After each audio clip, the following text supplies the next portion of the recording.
Mondom neki, hogy azt tudtam, mindjárt akarjam gyorsan érfele magamat. Ott állok hasztalon, szőtelen, szőrösen igaz, na már mindegy, hát már nekem lehullott, hát én már ide is vagyok Jánkoromban, jaj, egy erdő volt. Na hát szóval, hát most sűrűtőzletem volt Jánkoromban, hát ezt igaz, hát ezt meg kell vallani.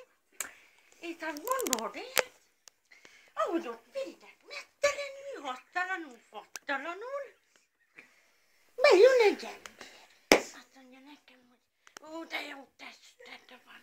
Mondom neki, hogy hát mondom, menjél már ki. Még ilyet mondom, hogy mondom, te látod itt engem putájra pirízni. Hát utána megfutózott.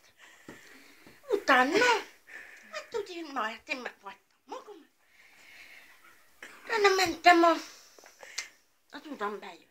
Azt mondja nekem, az uram, hogy te ott vagy. Azt mondja, miért vagy itt kibukva? Na mondom, nagyon fáradt vagyok. Azt mondja, nekem már miért? Jaj, mondom, hát mondom, miért? Mondom, menjél magadnak arra. Elment az anyjánál.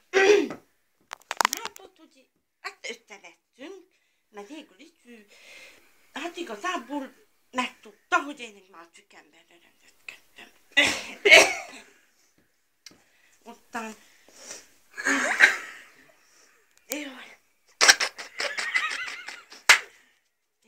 Istenem, ott,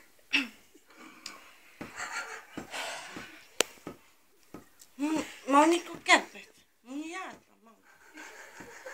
De az ember elment, a feleség, a férje. Elment a feleségével, az anyjával. A maga anyóság. Jaj, nézd milyen tippet vettem a piacon. Nem minket amúgy kukáltam.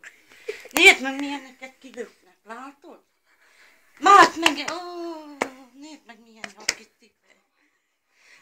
Nézd meg milyen tippet.